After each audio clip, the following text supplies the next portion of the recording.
Welcome back, everyone, to another episode of Life After DD214. Today, I have with me a very special guest, Aaron Kinder. Aaron, how are you doing, my friend? Hey, I'm doing great, Rob. It's good to see you, buddy. It's good to see you too. Man, I think we haven't seen each other since 2007.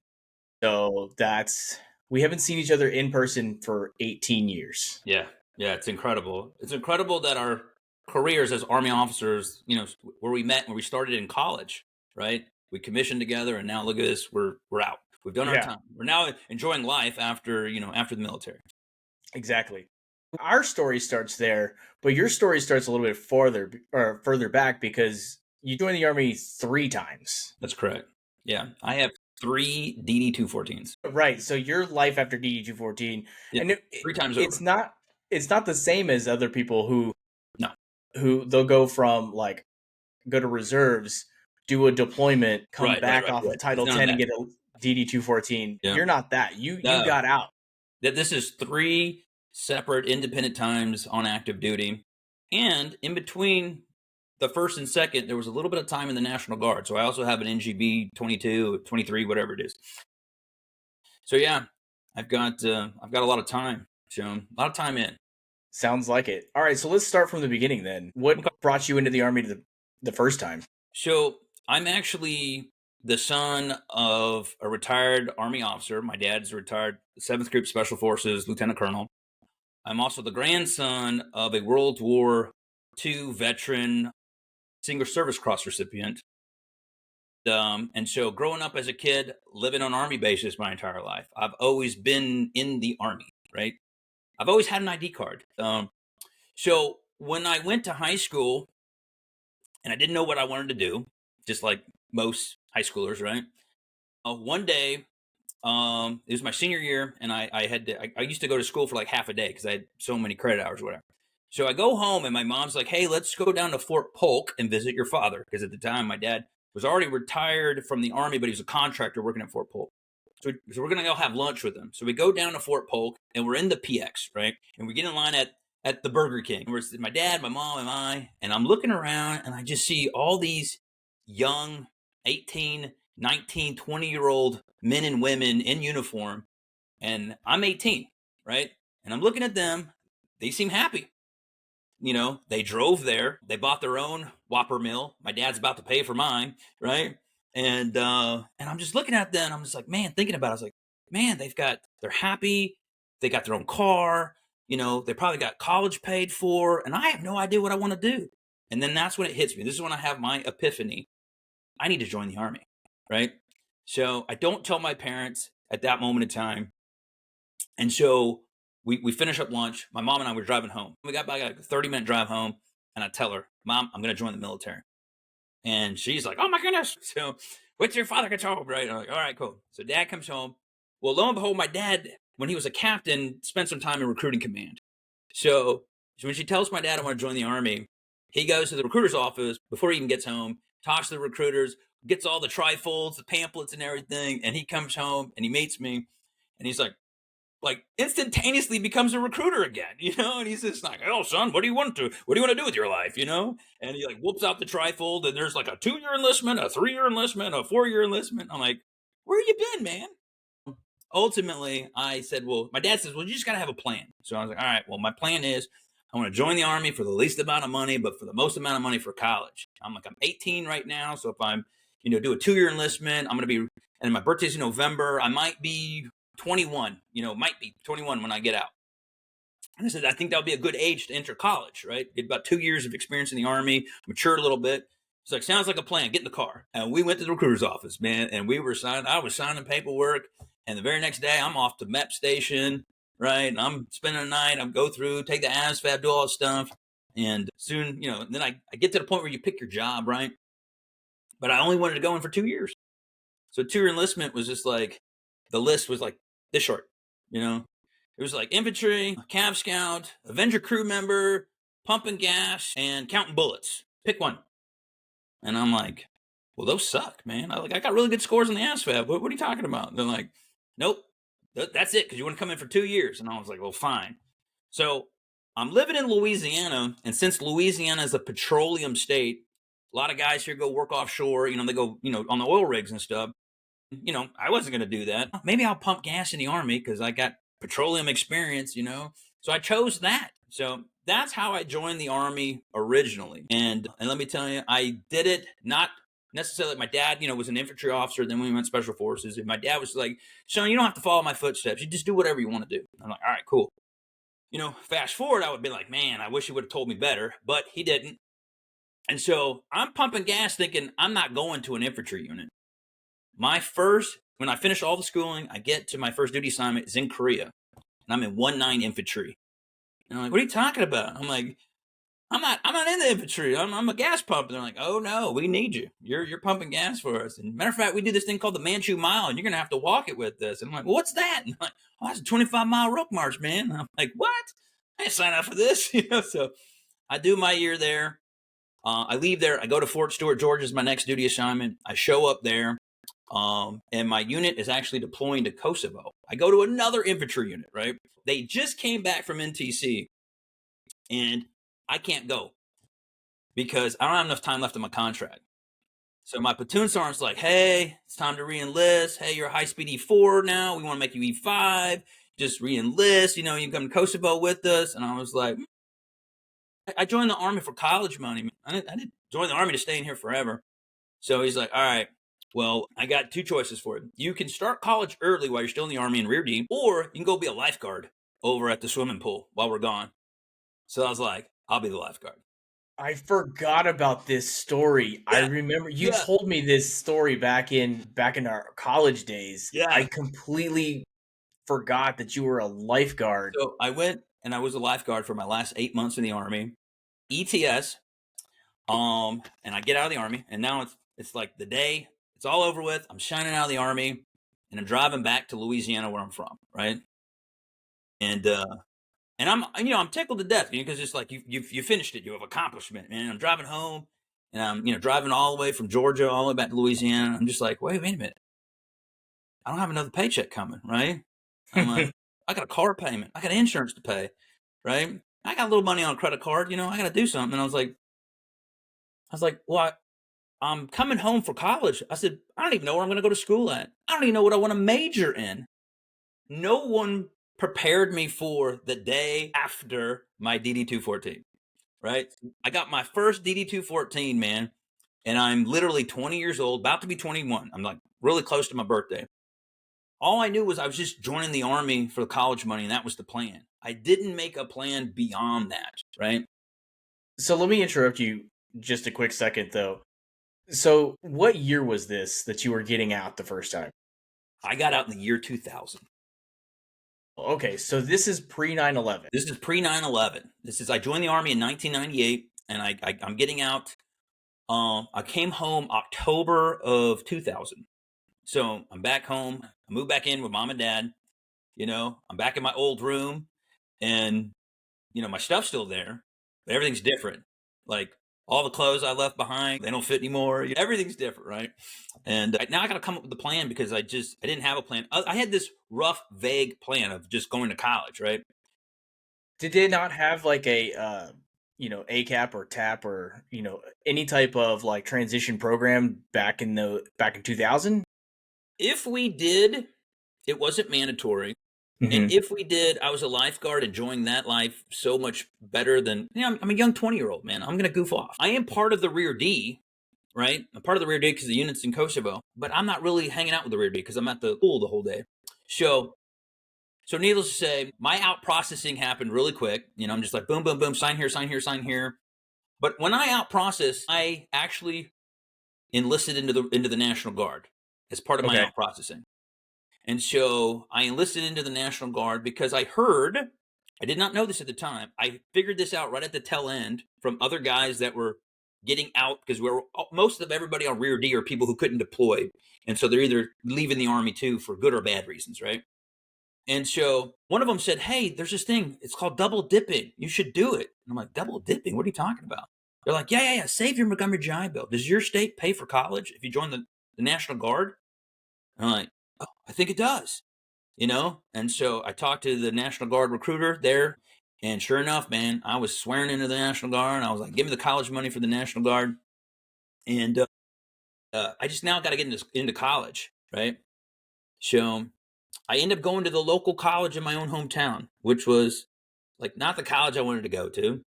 And, I joined the Army, with a very naive feeling that I was just going to go off and do, good things and go to school. But I soon realized, like, man, I should have had a better plan because I did not want to be back home. Like that's the feeling I had. I mean, I got home, but you end up meeting all the people you left behind, that you wanted to get away from, right? And so I'm seeing them, and 2 years is a long time, and a lot changes in 2 years when you're 18 together, then you leave, and then you come back, and now you're 21. So, Mm-hmm. so needless to Because say, you come from a small town, I do. Yeah, like small a town here small in town, Louisiana. and In yeah. Louisiana, and we're big enough to have a college. I live in Natchitoches, Louisiana, where northwestern state Louisiana is at, and that's where I was going to college at. So, I start school. I end up majoring in computer information systems, CIS. So this is now January of 2001, and I'm a freshman in college. I'm 21 years old. I'm in class with 18-year-olds that are freshmen. I'm taking freshman level classes with them, but I'm 21 and I've accomplished things, right? And so there's actually a little bit of maturity level difference, right? Now there's other 21-year-olds, but they're just as stupid as the 18-year-olds, because they haven't accomplished anything. So Well, they anyways, haven't lived their life yet. yeah. And so I'm in school with them. I'm a major in computer information systems, and these kids are like, they know how to write computer code already. Mm-hmm. I'm like learning logic for the first time, and these kids are like, and they're just flying through this stuff. And I'm like, how do you guys know this? They're like, oh, they taught us in high school. I'm like, when? When? I was playing Oregon Trail. I was like, they didn't teach us computer code, And so needless to say, there was this time gap in school of, I graduated in 1998, but apparently 2 years back or before, after that, they started teaching computer code in high school. And so these kids knew how to do it. So in college, as a computer information systems major, I felt like I was behind, not only in age, but in knowledge of like what I was majoring in. So, it was just something that was getting to me the whole time. I was like, man, I should be ahead of these kids, right? But I'm not.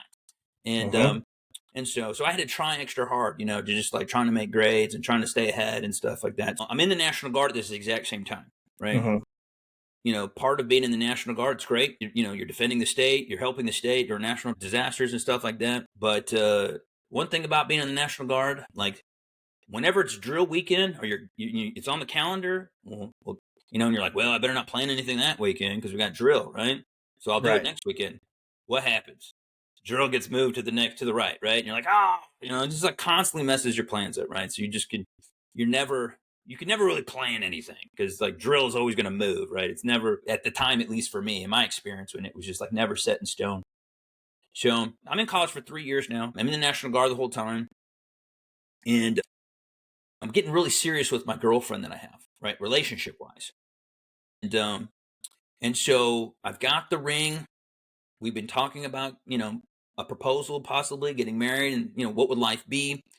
At no point in time am I talking life in the Army after National Guard, right? Right. I'm thinking I'm going to go write computer code. We're going to move to Dallas. We're going to do, bigger and greater things. But my girlfriend sees all the benefits I've got from military. So I got my Montgomery Giant Bill money coming in. I got my drill pay money coming in. I did a VA work study job at the unemployment office. So I got a free $500 a month by doing my homework there, and helping people, facilitate unemployment applications and stuff. And so I also worked. I was a veterinary technician. That was my normal job in college. And so I had a paycheck there. I had the benefit of my parents leaving me their house. My dad took a GS job in Germany and moved away and left me the house. So I got to rent all the rooms out, right, to my college buddies. And my dad let me keep the money. That was the other thing. So I had money out the yin yang, when I was in college the first time. But my girlfriend that I had was just really impressed with all the benefits I got from the military. So we're getting really close to the day that I'm about to propose. She comes over and she's like, hey, guess what I did today? I was like, I don't know. What'd you do? She says, I enlisted in the Army. And I was like, oh my God. what'd you do that for? And I said, on active duty in the reserves and the guard. Like, what did you do? She's like, oh no, on active duty. And I was like, well, what'd you do that for? And she's like, well, I want all the same benefits you have. I was like, well, sweetie, you know I'm in the National Guard. I belong to the state of Louisiana's army. You joined Uncle Sam's army on active duty. Different army. You're about to physically go away. I'm stuck Yeah. to the state because I'm in a contract with the state. You just signed a 4-year contract with Uncle Sam, and we're about to get married. And so I make the biggest E4 blunder that a lot of E4s have made before, right? They end up marrying the girlfriend. Hindsight's 2020, man, but this is the pivotal point where you should have been like, have a good career. We get married. She goes to basic training. She ends up going to the exact same. I went to Fort Leonard Wood. She goes to Fort Leonard Wood. She goes to my exact same company or battalion company, exact same platoon. It was weird. She goes to the exact same place I went. And so I go to her basic training graduation. She goes off to Fort Sam Houston. She joined the Army to be a veterinary technician in the Army. Okay. So I go meet her. I go visit her one time. She's in school, and I come back. So at this point in time, I'm in college. She's about to finish up her AIT. I'm still in the National Guard, but I'm kind of heated because it's like, uh-oh, what's happening? And so I move out of my house so my parents could sell it. I move in with Okay. her parents, and, I'm just waiting time. So I go find her recruiter. And I'm like, listen here, guy, you hurt me. And now you got to make things right. And he's like, what are you talking about? I said, yeah, this is my wife. You recruited her right before we got married. You just messed up a bunch of stuff, right? I said, so now you got to get me out of the National Guard, and you got to get me back on active duty, and you got to put me in an MOS where I'm going to be with her. She's going to be a veterinary technician. I'm already a gas pumper. These MOSs don't mix, man. Pumping gas and and animal medicine just don't mix, right? And he's like, oh man, it's gonna be a tough one. But I'll give it to him. He gets me out of my National Guard contract, I go back up to MEPS. The guy at MEPS who actually helps me is my original recruiter. At this point in time, it's my original recruiter. And he's Another like, full circle moment. yeah, I'm just like, what are you doing here? And I'm like, well, you remember this one, young lady that you made a vet tech? And he's like, oh yeah. I said, well, yeah, that's my wife. You messed things up, man. So now I gotta go be. And so he's telling me, he's like, hey man, I don't think I can get you what you're looking for. I said, well, you're gonna have to, right? Because I've already done this whole process. I'm on the floor. Tick tock, guy. You got to get me a job. You got to get me a contract, or I go back to the hotel and you strike out, right? So I know this works now.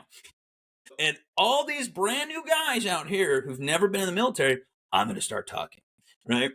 And so he's like, shut up, I got you, right? And so I wait all day long on the floor there at MEP station, and I'm waiting and I'm waiting and I'm waiting. Nothing. He's never coming out, never coming out. So I'm just like, well, let me talk to these young kids over here. So I'm giving them advice on what MOS to pick, what to do. Hey, don't do this, don't do that level contract. Don't go in for 2 years because you're gonna get a list this long. Do a 4-year because you're gonna have all the jobs available to you. So I'm just, running my mouth. And so finally my recruiter comes down, and so he's a career counselor at this point in time, right? So he comes in, Okay. he sees me, and he's like, hey man, he's like, shut up, dude. Like, you're making it harder for me. I was like, well, I told you, you got to give me what I want. And he's like, I got you. Just hang tight. So right at the last minute, he says, I got everything lined up, but we won't be able to do the paperwork till tomorrow. Can you come back tomorrow, sign paperwork? You're going to sign paperwork, and we're going to literally put you on a plane. You're going to fly to Fort Sam Houston. You're going to be a veterinary technician because that's the only other MOS that I can get you in where you can be in the same unit, right, together. Fair. And I was Yeah. like, all right, cool. So I get it. So I signed a 4-year contract. So now I'm on active duty for the second time. So I got my DD214 from the first time. I got my NGB22 from the Guard. And now I'm about to start my new life in a 4-year contract as a veterinary food inspector. And so I take off to Fort Sam Houston, right? I get there. I'm in AIT. It's week 2. Jody's a Marine, man. So Jody is a Marine, and I got divorce papers, man. So my wife ends up getting stationed at Rota Naval Station, Spain, right? Got it. That's where she goes. And in my second week in AIT, I get divorce papers, and it's okay. I get it. I'm like, but I'm upset because I just dropped out of college and I just signed a 4-year contract. and I signed a 4-year contract to do an MOS. I only chose to be with my wife, Right. right? And so, Right. like, my life is upside down. So I just literally made the worst E4 blunder you can ever make How close were you to being done with school? with college. Yeah. Yeah, I was entering my senior year of college when I dropped out. Man. So I dropped out entering my senior year. I had enough credit hours to be a senior, but what happened is along the way, I stopped doing CIS stuff because I was, I felt behind in computer code. I took a finance class and I was hooked at this point forward. I was like, oh, I love finance. And so I started taking courses that were outside of my curriculum only because I loved learning this stuff, right? And so I already was kind of off path at this time when I dropped out of college and went back in. Okay, So well that anyway, makes sense because yeah, they say that a lot of kids or a lot of people who start college, they start off with one career path or one major path, and then yeah, they completely shift. And I yeah, I don't really hold that against people. A lot of times because especially in your case, you were going down one way thinking that it was going to be a right fit, but clearly it was not the right fit for you. But once you found something that was more your speed, your style, the thing that interested you the most, yeah, that's where you just put all your energy and your efforts. I yeah. mean, it sounds like you took extra classes in that versus Oh, I your did. major. I did. I did. Like I never visited my career counselor in college. I was just like, I'd go pick my own classes at this time. And because my degree required me to take a corporate finance class. And I took that class, and that class taught me about the stock market. It taught me about bonds, right? It taught me we even had the um the guy who runs the Edward Jones office here, right? Came and did a talk with us. And he's an ex-military guy. He was in the Navy. And I remember meeting him, and he asked, "Is there any ex-military here?" And I was the only one raising my hand. He goes, "I want to talk to you after the class." I was like, "Okay." And I remember his name's Sean Daly. Now, and so after the class, I meet with him, and he gave his whole discussion. He's talking about retirement, why you should, his whole preach was about teaching kids early about retirement and investing into the stock market with mutual funds and 401ks and IRAs, whatever. And so I meet with him, and he's like, "Hey, do you want to do what I do?" And I was like, "I can do that?" He's like, "Sure. We really want people like you. You've been in the military. You're connected to people. You Mhm. can talk to people, right?" I was like, "Really?" And so I'm young, man. I'm 22 years old, right? But it's that conversation I had with him at that moment in time is what hit me was just like I should not be in computer code, right? Like I suck at it, right? I love learning the knowledge or the logic aspect of it, but I can't type fast enough. I can't think through the logic fast enough. I haven't trained my mind this yet. But making money with money, and I already owned rental property, right? Because I'm like renting my rooms out, so I'm just like, oh, this is perfect, right? So it was that connection that got me hooked into finance, and so I then started just taking finance classes and diverting away from my curriculum and computer information systems. But anyways, fast forward, and now I'm a veterinary food inspector, and I PCS to Fort Lee, Virginia. I'm there for 1 year as a food inspector, and I'm just hating life, man. I'm calling home every day, like, just Dad, oh my God, this job sucks. I don't know why it does. Oh, my life's upset. Oh, and my dad gave me some really good advice, probably because he was just tired of hearing me whine, right? And he's just like, dang it, son, just make a plan and stick with it. That's all the advice I'm going to give you. And I was like, huh, make a plan and stick with it. Genius. That's what I should do. And so I stopped. I literally put all that wine back in the kit pack, got rid of it, right? And and so I'm start formulating a plan. So I'm like, how do I get out of this 4-year contract, without getting in trouble and getting out of the army? So I was like, how do I break this? Right. So the only way to do it is to move up, to move out. So how do you do that? You either drop a warrant officer packet or you drop a green to gold packet. Right. Because I had so much college already. So one thing I did in that year that I was at Fort Lee, I actually went to the education center, enrolled into college. Well, because I was so far along with my studies, they told me, hey, the only school you can go to is a school called Virginia State University, and Heard of it's off that. the coast, right? And I was like, okay. He says, but don't worry, we have classes here on the base. And I was like, okay, great. So what do you have, right? That's senior level.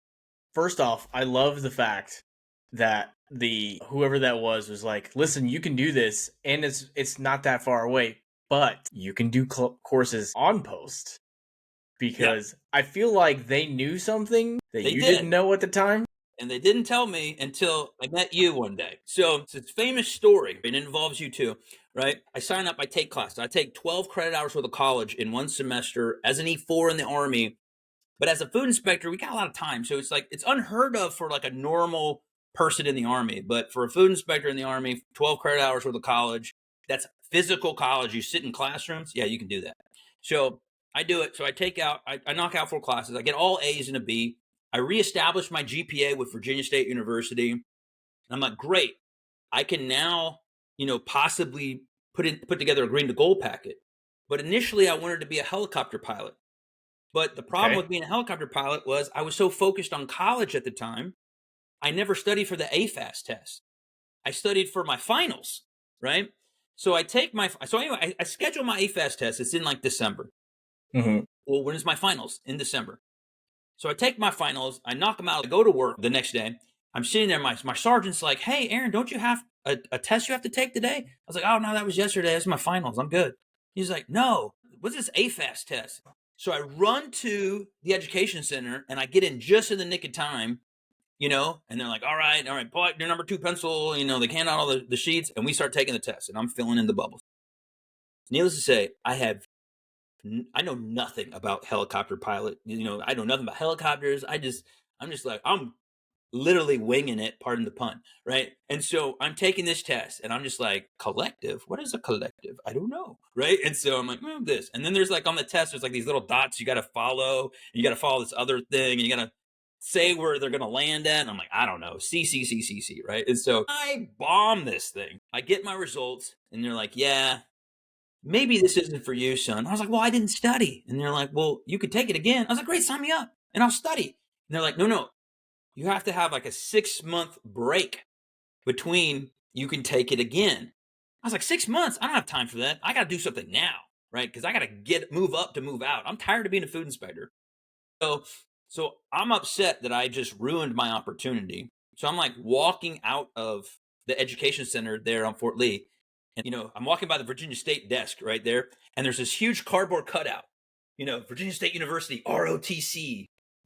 That And so I see that and I'm like, green to gold. I can do this, right? I just reestablished my GPA. So I go back to my work. So my office as a food inspector is in the back of a commissary, right? That's where fair. food inspectors hang out, right? So I'm searching how to fill out a green to gold packet. Where do I get it? Like there's no one to help me, right? I haven't met a green to gold recruiter. I didn't meet anybody. I do all this on my own. I put it all together. I'm finding all the things I need, the cadet command forms. I'm filling them out, putting it all together. I got the checklist. I'm like, I'm like, gotta make appointments for this, do, medical appointments. I'm doing everything. I'm like, I'm gonna make this happen. And so my sergeant major comes and says, hey, we got to send you to PLDC. We're about to make you an E5. And I was like, PLDC, not now, Sergeant Major. I said, I'm going to be an officer. I'm doing this green to gold. And he's like, you can do that later. You're going to Fort Knox. So I'm looking at the timeline of when I got to turn this packet in, right? And I'm like, uh-oh. So I'm like, okay, when do I go? 1st of February, I got to go to PLDC. It's a month long. Okay, I'll be back beginning of March. I got one more month. I got to get this packet done, right? So I'm making all my appointments as soon as I come back. I Right. go to PLDC. While I'm there, I'm like, well, I got to turn this into a good thing because there's this thing called SAL attributes, and I need some SAL attributes. I got to write something good about myself, right? And the soldier athlete leader. And so I go to PLDC. I make the commandant's list, right? So I'm like, all right, cool. I made the commandant's list. I add it to my packet, right? So I get back. Well, part of the packet is you got to go do an interview with the PMS, right? So, but it doesn't have to be the school that you're going to apply to. It could be to any school, right? Well, I chose Virginia State University as ROTC, part of it because I was already going to school there. I just physically have never been on campus yet, right? And so I'm like, well, I got half the packet done. I'm already in the school, right? So I drive to Virginia State University. I get there, I get to the ROTC battalion. I walk in the front door, and remember the recruiter's office was immediately to the right. Remember that? And so the recruiter comes out. It was the major. I forgot his name, but he was an MP officer. I remember. Okay. And so he sees me, and he's like, "Hey, who are you? Who are you?" And I was like, "Well, I'm Specialist Aaron Kinder. I'm from Fort Lee. I've got a green to gold packet. I just need to do an interview with the PMS." And he's like, hold on, right? And I'm like, okay. He's like, let me go see if she's available. I'm like, okay, great. So he goes in and he talks to her, comes back out. He's like, come on in. So I go in and I meet the PMS, right? And we're talking. I have a great time. She's signing my memorandum. She's doing everything, asking me my life. We're done. We walks me all the way to the door, and she's telling me, have a nice life, right? And then she stops me and she says, you never told us what school you applied to. And I was like, oh, I'm coming here. And she's like, at State? And I'm like, yeah, at State. I'm coming here. And she's like, you are? And I was like, yeah. So I'm confused. I'm thinking she's supposed to be like excited that I've chosen this school. And we just had a great conversation. You just signed off on my paperwork. And so I'm walking out of there back into my car like, wow, that was weird, right? So I get in my Jetta and I drive away. So I get to the point where I end up hand delivering my packet to Cadet Command. So okay, Cadet did you have to drive all the way? I was just about to ask that same question. Yeah. And so I'm at the tail end because I needed my veterinary battalion commander to sign off on my packet. So he comes to visit my veterinary detachment that I work for the day before it's due. I do my interview with him. He signs off on everything. He thinks I'm applying to go to the Army AMED veterinary program. He thinks I'm applying to go be a doctor. I didn't correct him, because veterinarian officers are all like direct commission, right? And so, because they're doctors. And so he's never seen this before. So he's just like, what do I do? I said, oh, sign right here, sir. And he's like, okay, great. Yeah, you were a vet tech in college. You've been here. You've moonlight both as a vet tech, but a food inspector. Oh, man, you're going to be a great veterinarian. I'm like, right? Signs off on it. Next day, I hightail it all the way down to Fort Monroe in the government GOV. I'm looking for Cadet Command. I have to find this place. I'm like, I find the building. There's a dungeon in the basement. I'm banging on the door. Two dudes come out and they're like, who are you? And I'm like, I'm Specialist Aaron Kinder with my packet, my green and gold packet, and my late. And these guys are like, no one hand delivers this thing. Like, they're surprised. Like, I came and visited them and I hand deliver it. And so they take it from me. The guy thumbs through it and he goes, it's all good. It's all here. And I'm like, yes. And he goes, and he shows me this giant table, and it's that packet stacked to the moon, right? He's like, you're next, son. I was like, all right. He high fives me and I'm out of there. Right? Couple weeks go by, I get the phone call, congratulations, you get selected and all this stuff. Fast forward to now, I got to out process out of the Army. And my veterinary battalion is actually at Fort Eustis, Virginia. So I have to drive down to Williamsburg, right? To go to or Newport News area, right? Williamsburg, Newport News area. So I go to Fort Eustis. I'm out processing out of the Army. So I'm about to get my LADD214 for the second time, right?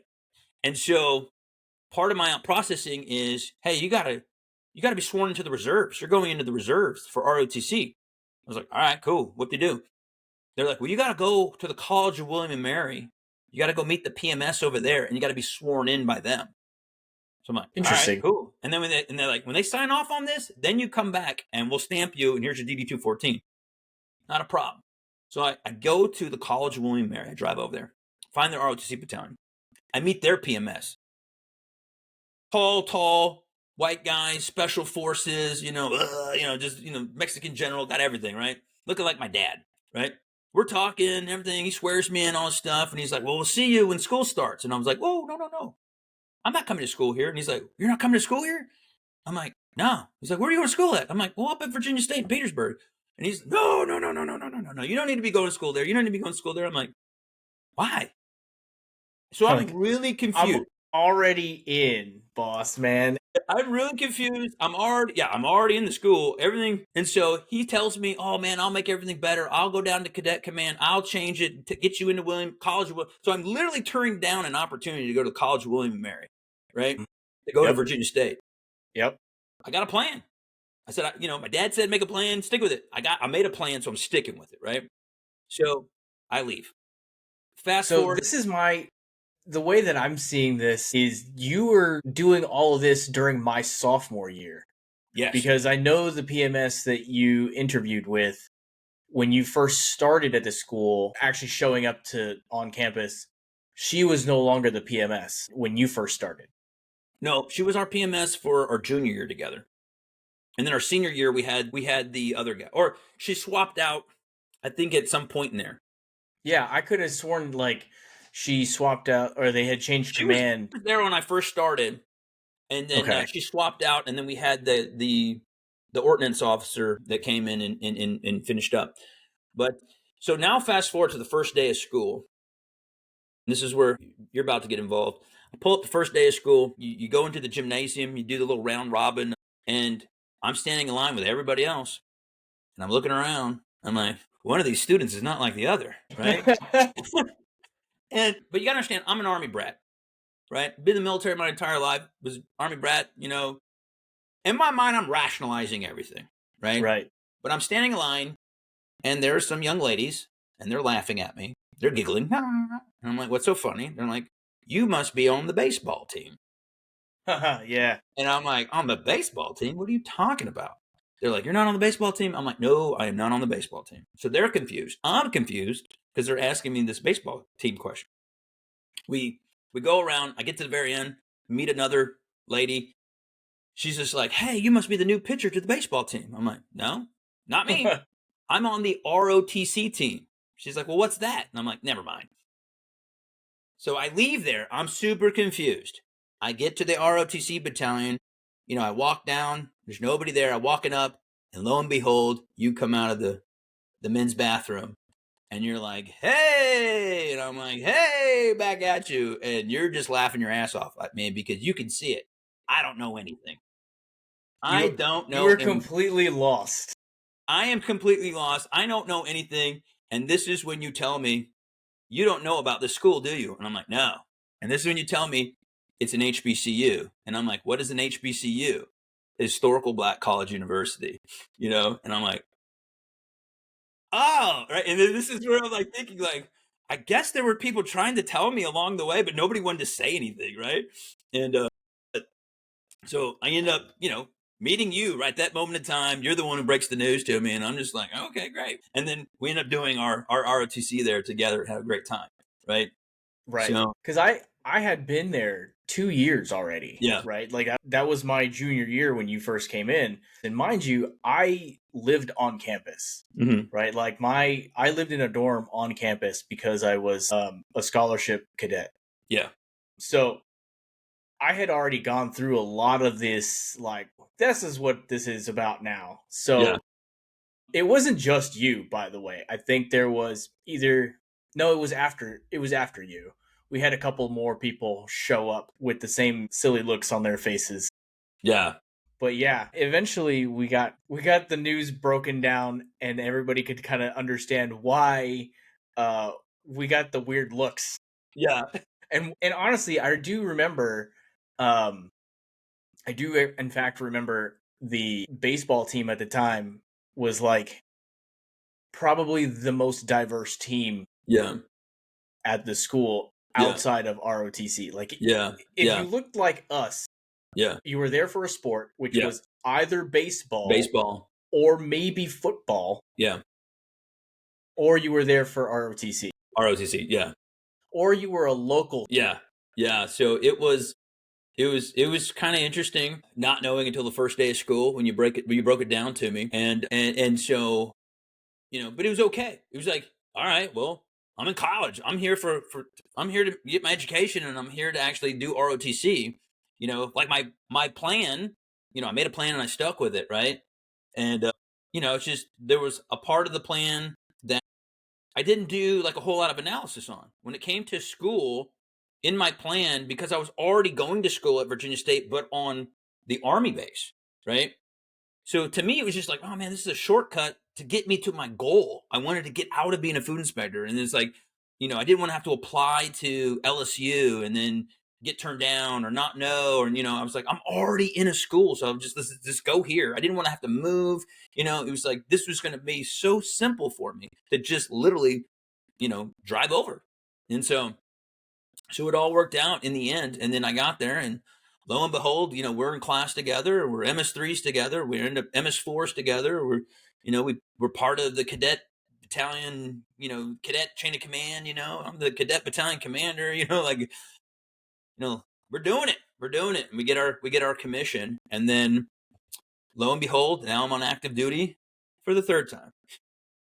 Yep. You had this weird commission, weird to many people, not necessarily weird to us. You were field artillery, but also branch detailed finance. Yeah. So, I think you say it the other way around. I'm branched finance, but branch Sorry. detailed field artillery. So my detail time was in artillery, and you do that first, right? And then when you're done, then you go over to the branch that actually picked you as your home, right? Which for me was finance, which I never chose branch detail. Like branch detail found me. I did not pick branch detail. And the other thing, remember on the OML where we had to rank our branches from number one to the last, like what's your favorite branch, the one you want to be, all the way down to the last one? Field artillery was my last one. Finance That's was my number one funny. pick. Artillery was my last pick. And Well, you got them both. I got them both, And so, and it's so funny because the reason why field artillery was my last pick is because when we went to LDAC, right? Mm-hmm. And there's that day where you get to shoot the cannons, right? And it was my turn to pull the lanyard and shoot the cannon. And the field artillery soldiers that were with me were like not wearing hearing protection. And they're just, I was like, hold up, man. I was like, where's your hearing protection? You're like, where's your hearing protection? And they're all like, it's cool to be deaf, And I was like, okay, I know where I'm putting this branch last on my list, right? Like I did not want to be in charge of people who thought being deaf was cool, right? And bam, the Army gave Military grade tinnitus for you. Yeah. So yeah, the Army gave me field artillery, and in the end, I'm very happy that they did. Right in the beginning, when I did it, I wasn't, but when you look back at it, I'm so happy that the Army did give me field artillery. I did go through all of that. I did go deploy and was an artillery officer in combat and stuff, and got to serve the country and stuff that way. But which I want to jump back because, like, when we did our OML for men, you had to have a combat arms within your top 3 of your OML, and I thought it was interesting that you put field artillery as your number 13 or 14. I had put field artillery as my number 3. Yeah. What was the combat arms that you had put in your number 2? Or so when we had to pick a combat arms one in the top 3, like you had to. I remember they told us to do that. I picked armor, and to be honest with you, I didn't even want that. I was just like, well, you got to pick one. And I was like, man, infantry, armor, field artillery. I was like, I don't know. I just knew I did not want to be field artillery. But my dad was an infantry officer originally. My grandfather was an infantry NCO in the end. And I had been in infantry units already. So I'd already spent time in the infantry, even though I wasn't a real infantry person, right? I was a supporting cast. And so I was like, well, I don't want to put that. I don't want to put infantry because at least let me do something different. And which is one thing in my military career is that I've done all these different jobs, and I just thought that was great that you could experience a little bit different every time you go. And so I did not want to do or pick a branch that I was going to do something that I've already experienced before. And that matter of fact, it was advice that an NCO gave me when I was stationed in Korea for the very first time. One of my squad leaders was like, he had been a different MOS in the past. And he said that, hey, if you re-enlist, you can change your job. And I was like, you can? And so he had changed his job multiple times throughout his career. And he said, he talked it up like it was a good thing. He says, because you get to experience all this different stuff and see the Army from different angles. And you'll notice that it is different. And I was like, oh, I'll keep that in mind. And sure enough, lo and behold, my career turned out to be like that. Yeah, we're going to jump right into that because we had talked about this offline where you've gone through the entire gamut of the Army as a enlisted soldier in the CSS side, and then into more combat support, and then into combat arms, and then back into a completely new supporting role. So let's just go right into that. You graduate, commission, you are on your way to Fortress Sill. Mm-hmm. The funny thing is like most people probably don't remember this, and I'm glad that we've talked about this prior to, is we had to go to this intermediate school, I'm going to call it, which is Bolic 2, which in 2007 meant that we had to go to either Fort Benning or Fort Sill to do basically like sticks all over again, you know. And we had to do that for like a month. For a whole month, 30 days. Or whatever it was, and it was just to prepare us to do more combat related roles, no matter who you were. Like I was an ordnance officer. I went with a lot of people who were field artillery infantry guys, and it was the great mix of West Point, ROTC, and OCS all coming together at the same time too. Right, and it was not our job, right? It was like because we had to do that before we could go to our OBC or Bolic 3 at that point, right? So I told this story earlier, like we graduated, we went down to Florida, and then I had to go to Fort Lewis because I got selected to do LDAC as a butter bar. Yeah. Before I could go to Fort Sill. That's right. Basically, you're... To be cadre. Yeah. Yeah, I went to go be cadre at LDAC and then go to Fort Sill to do the Bolic 2, which you're about to finish up. And then because you're field artillery, you're not only there for Bolic 2, but you're also there for Bolic 3. Yeah. Which is a little bit more relaxed, I would say. Yeah. Yeah, Bolic 3 was, it's artillery school. That's stressful. There's a lot of math involved, a lot of stuff you got to learn. And Bolic 2, it was easy. We get through it. It was kind of like you said, sticks and LDAC all over again for 30 days. But now you're mixed up with OCS and West Point guys. We're all like there together. But you graduate from that. You now go to your OBC. I'm in field artillery OBC. I'm actually upset because I'm in a branch that was last on my OML. I did not want, right? I wanted to be a pure finance officer. And I was like, I don't want this combat arms stuff. Like I just want to do finance because everything is going back to that day that I met with Sean Daly in college. In my mind, I'm like, I want to be a finance officer now. I didn't want a career in the Army. I was just doing this as a means to an end of the bad decision I made of getting married to somebody, right? And so I was like, by the way, that was still part of the thing.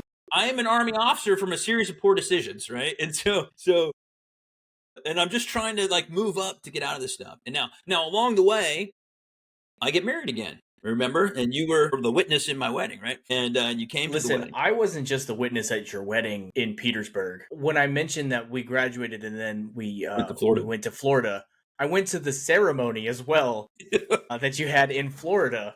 And that was the reason why I was there. And funny enough, I apologize for jumping in, but funny enough, so you got married at the Petersburg courthouse. Mm-hmm. Right? Officially married at the Petersburg courthouse. Yeah. I had finished up my deployment 2009, 2010, and then I had to go back to Fort Lee for Captain's Career Course because I was an ordnance officer. Yeah. I also, in 2011, got married at the exact same courthouse in Petersburg. So it's funny, like I was your witness there, and then I'm back there again. Yeah. Getting married myself. Yep. So you did the old marriage recon with me. So back at Fort Sill, I'm an artillery officer going through, field artillery OBC. I'm hating every day of it. I don't want to be there because it's not the branch I chose. And so I'm there. I'm also, my new wife and child have made it to Fort Sill. They're there with me, right? And my wife just got out of the Army. Right, she just ETS'd out of the Army. She was an NCO. We had met when I went to PLDC, matter of fact, and so we were dating the whole time I was in college, and then right at the tail end, we got married, as you know. She's there with me. she's out of the military now, and I'm going through field artillery OBC, and I'm just hating it. One, it's hard, and I'm just like didn't want to be there, so it just made it even worse. I'm like just getting by, right? Like I'm like not trying to be honor grad. I'm just like just getting by.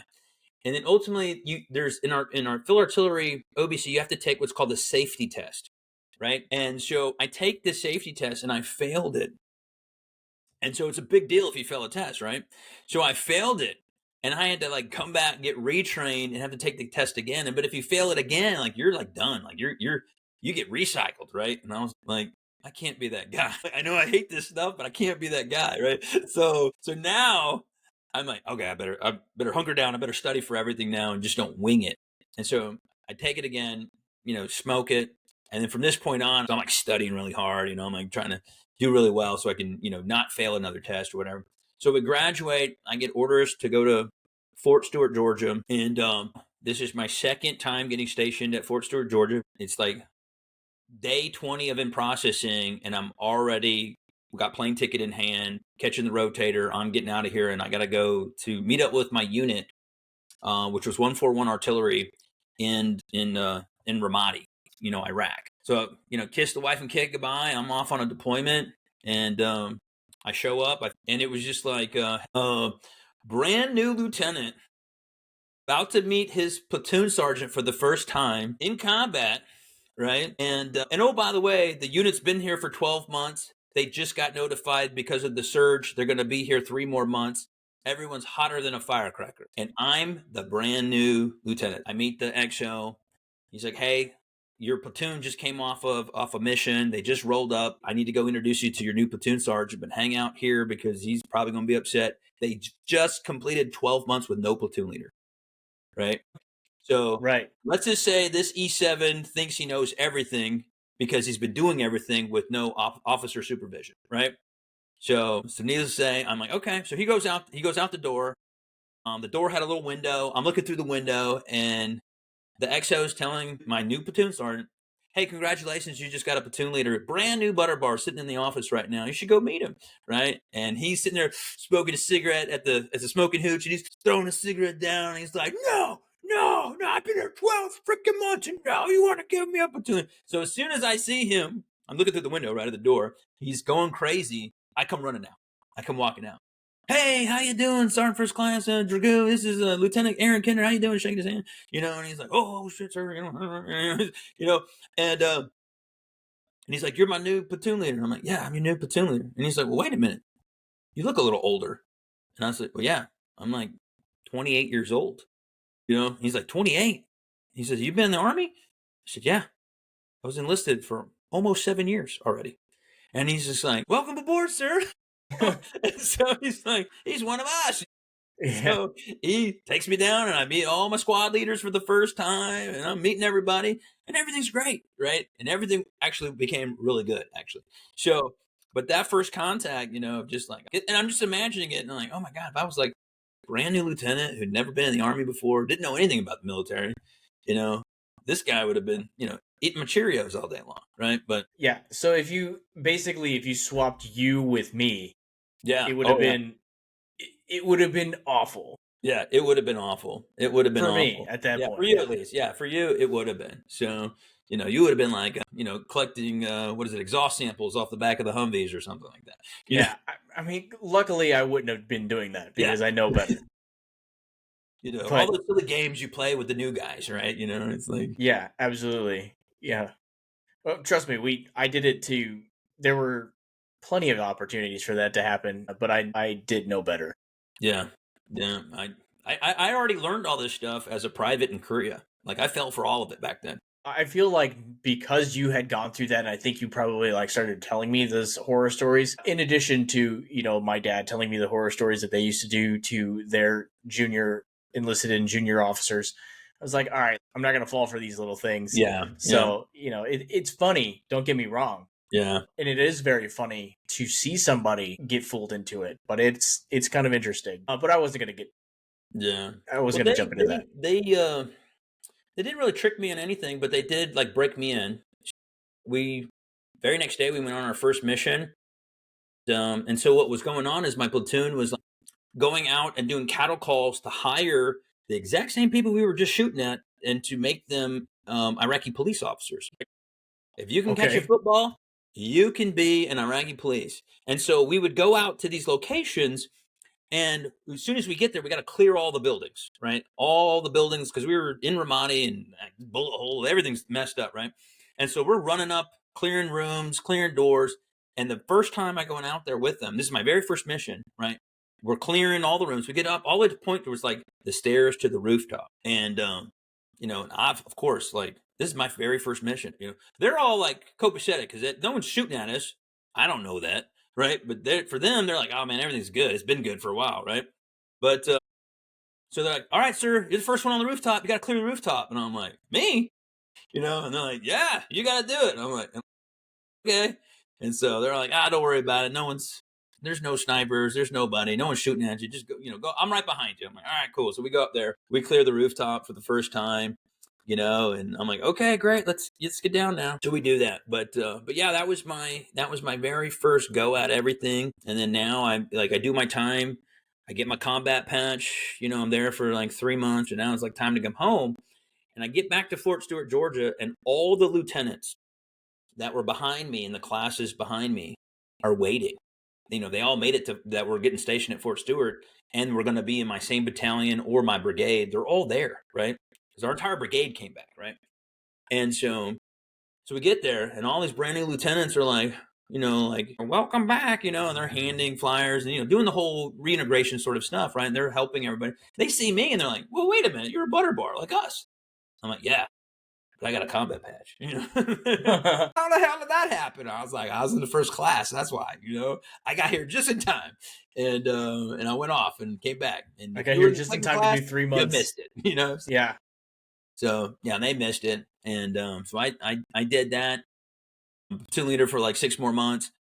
I leave that. I go to a combined arms battalion. I end up being a company fire support officer there. I don't do it. I end up working in the 3 shop. I do that for an entire year to get promoted, and then it's time to gear up to go for another deployment. And cavalry unit is like, hey, we need a squadron fire support officer. We just lost ours. It's a captain's position, but who's the highest ranking first lieutenant? Well, it's me, because I'm already combat patched up, right? So, and I was the one who's been there the longest. So I get tabbed. I go over to 5-7 Cab. I'm the squadron fire support officer. We go to NTC. We come back from that, and then it's like time to go on the deployment. At this time, my wife is pregnant with my son. And so of course, that's always, like, hey, I'm one of those guys whose wife's pregnant. So I'm going to have to come back at a certain window of time to, see the childbirth. You would think. Yeah.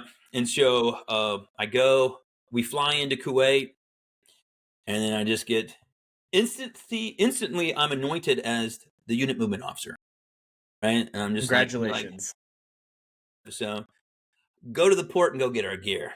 Right. So I load up on a bus with all the other UMOs. We're at the port, counting vehicles as they're coming off the truck. Everything's getting shipped up.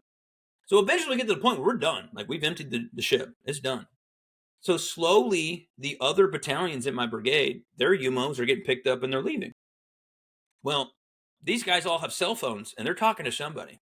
I have no cell phone. They didn't give me a cell phone. So I'm like, uh-oh, what do I do? Right? Like I don't know what to call. I'm literally being left behind. So I'm like, well, it can't be too bad. I'm with the Coast Guard. And so I'm sitting there barbecuing with the Coast Guard one day. I got nothing to do. I have no idea where my unit's at. I left them in Camp Buring. And so sure enough, my squadron XO finds me, pack my bags. We get to Buring. He drops me off. And I'm like, well, what are we doing here? And he's like, I got some work to do, finish up some paperwork, whatever. And I'm like, well, where's 5-7 Cab? Oh, they're up in Iraq already. Oh, okay. When are we going? We'll get around. When we finish up paperwork, man, I got stuff to do. Oh, okay. So I go to bed, wake up next morning, go straight to the flight line, grab my ID card, put my name on the manifest, put me on the next thing going to buyout, right? So sign up, got all my gear. I don't tell the XO. I'm literally hitchhiking my way to buyout. I don't even tell him. So I get on the plane, get the buyout, get to the stables there, find the LNO. I'm like, hey, how you doing? First Lieutenant Aaron Kinder.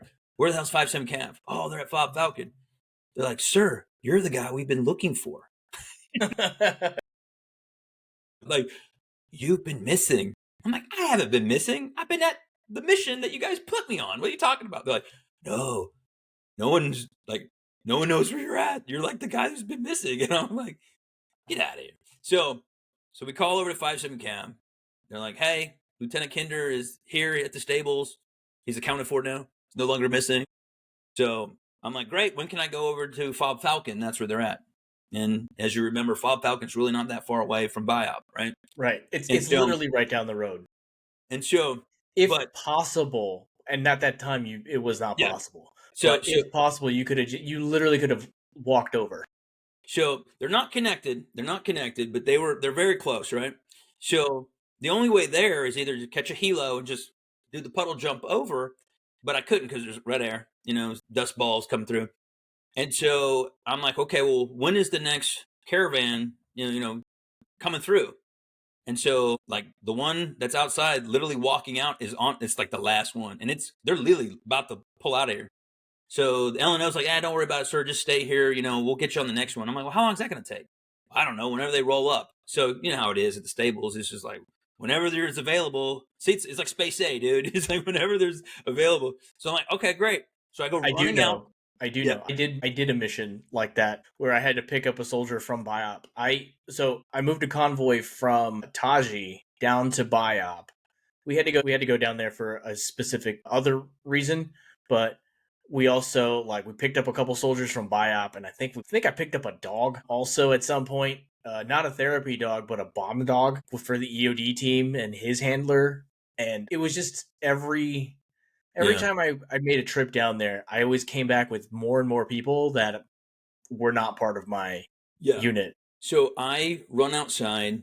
I'm banging on the back of the, I don't know, LMTV or whatever the up armor vehicle, whatever they're called now. And they open it up. And they're like, who are you? I'm like, hey, how you doing? Lieutenant Aaron Kinder. I was like, where y'all going? And they're like, Fob Falcon. I'm like, who you with? And they're like, well, whatever, North Carolina National Guard. I'm like, cool. I'm with 57 Cav and I'm going with you. They're like, no, we're leaving, sir. I'm like, here's my bags, and I'm throwing shit in there. And I'm jumping in and I'm shut the door, and I'm like, oh, there's a seat. Fine, get my seat, buckle up, and they're like calling on the radio up to the convoy commander, hey, we got to tag along, and they're like, and we're literally pulling out the gates, right? They're like, you can hear them, who's in there? Who jumped on the, it's like, it's a lieutenant. This Lieutenant Aaron Kinder from 57 Cab. And they're like, just go, so we're leaving. So I'm literally hitchhiking my way over to Fob Falcon. We get to the gate, they open the door, they kick me out. You're not on our manifest. I'm like, okay. I'm like, well, wait, where's 57 Cab? They're like, oh, they're way over there. You'll see them with the big obnoxious red and white stripes, everywhere. You'll find them. I'm like, all right. So I start doing duffel bag drag. I find them. I get there, and I'm walking through the front door, and it's like, FSO, you're here, yeah. I'm like, yeah, it's going all right. So my squadron commander comes down the stairs. He sees me. He's like, where you been? I'm like, at the port, down in Kuwait where you left me. And he's like, oh, that's where you were at? And I was like, yeah. And he's like, well, where's the XO? And I said, well, I left him in Camp Buring in Kuwait. He's like, you left him? I said, yeah, he doesn't know I'm here. I literally hitchhiked here. He's like, oh, really? He's like, let's go call him. So we go to the SCO's office. And so he calls down to Camp Buring. The XO answers, hey, what's going on, sir? He's like, hey, did you ever find my FS? Oh, sir, I got him. He's around here. I found him. That SOB was hanging out with the Coasties, blah, blah, blah, goofing off, He's like, oh, really? You got him, Gerd? You got him? And he's, oh, yeah, I got him, sir, And he's like, well, hold on. I got somebody who wants to talk to you. And then I get on the phone. Hey, how you doing, sir? Lieutenant Kinder.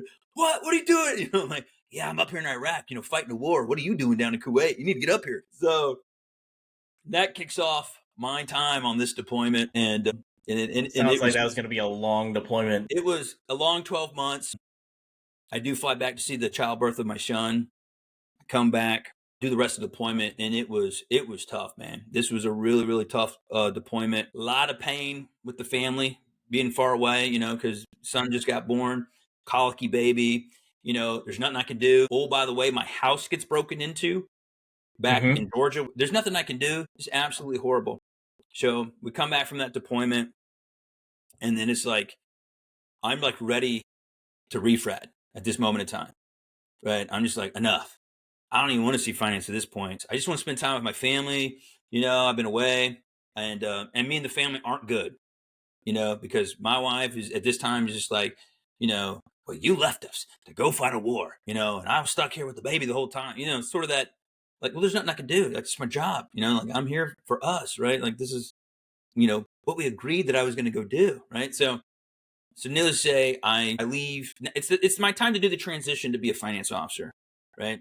So I actually put a refrat packet together. I actually submitted it to the squadron commander, and he actually never filed it. And when he did his change of command after we came back, right, I go to the S1.